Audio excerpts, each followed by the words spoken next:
What's up, guys? All Things Marvel here. Now, today's video is a bit of a different one in terms of a film. The previous films reviews have been either like Marvel, so it has been a lot of Marvel movie reviews recently. This one is another non-one. It is a Disney one again, because the first one was the Peter Pan Wendy movie review. This time it is the Indiana Jones Dial of Destiny. So I will say now, spoilers ahead, because it is still a fairly new film. I've managed to get on top of this enough. So, yeah. But I will just tell you now, spoiler warning. So if you're okay for spoilers, watch through it. If not, wait to watch this video at a different time once you've seen the film. So, yeah, there is your warning now.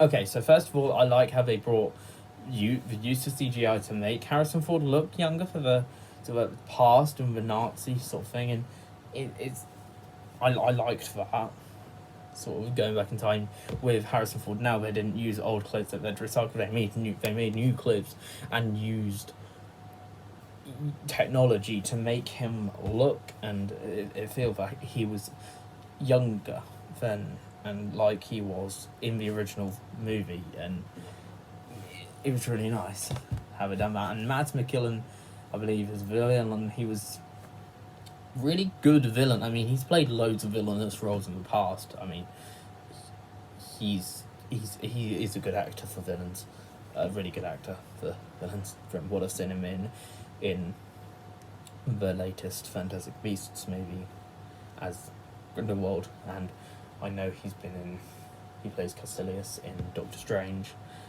and he also plays Hannibal in some Hannibal Lecter TV show, which I haven't seen. So he's a very good actor for villains. So yeah, but that is that. Now,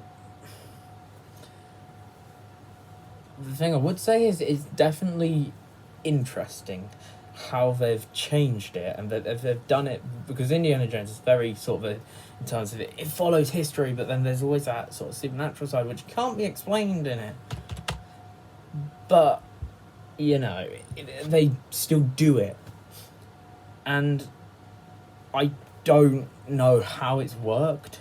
But yet again, it's worked. It's a bit like the Scream movies. I don't know how they work. It's basically the same format each movie, but somehow it just works.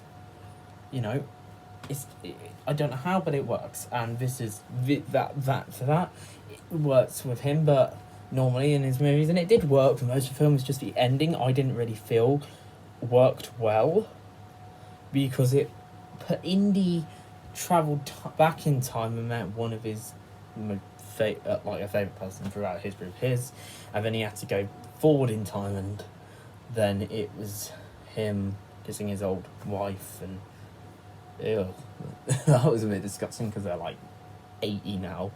But it was a really nice ending in terms of it's rounded off in terms of you're not going to see Indiana himself do any big journeys.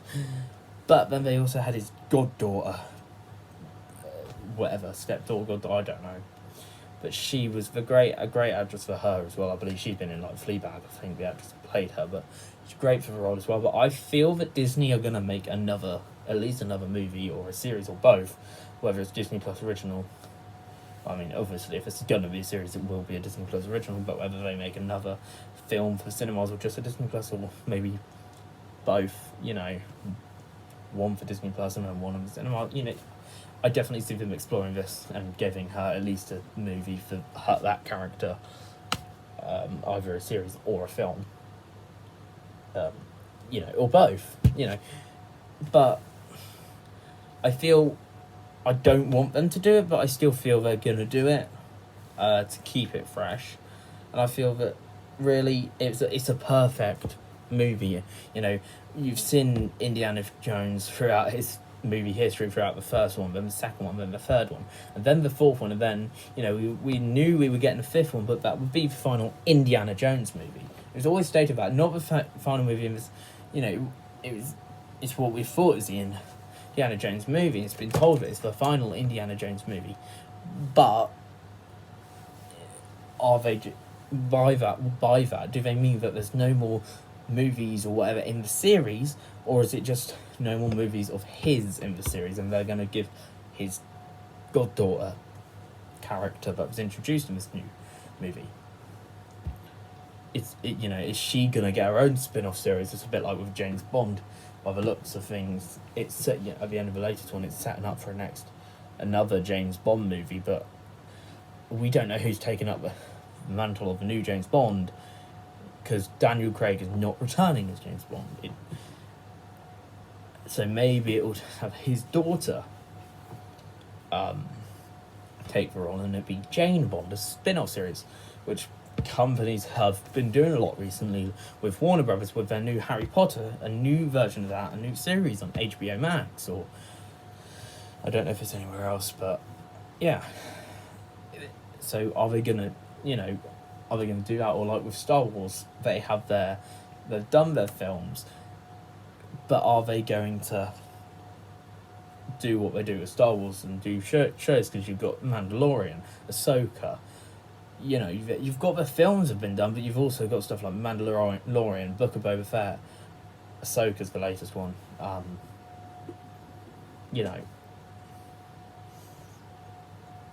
So are they going to do that? Are they going to give her a series or another movie or whatever, but based on that character?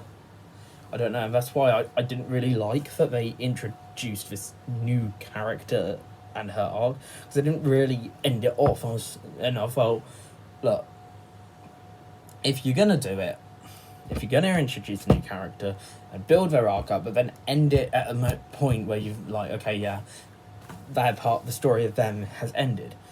Don't end it with the viewers thinking, oh, well, her part didn't really end. Don't do that on a film which is supposed to end his legacy as it, which makes me think his legacy may have ended. He might come up in another one as like a cameo, but not physically. If he actually might just be some like flashbacks or whatever, or some like old tapes. I not physically there with his whip and whatnot, but it was nice to see him back with a hat and the coat and the whip, and it perfect with everything with Indiana Jones in. Every scene he was in was perfect. The scenes with him not in were a bit,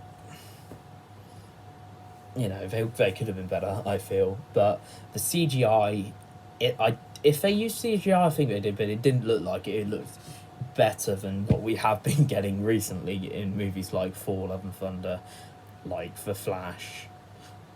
For CGI, it was good CGI if they used any. I don't know if they did, because it didn't look like they did. They must have done, because obviously there was a horse chase in a subway, like underground area, so they must have at least imposed something. But it looked so genuine, and it was amazing, absolutely bloody amazing, and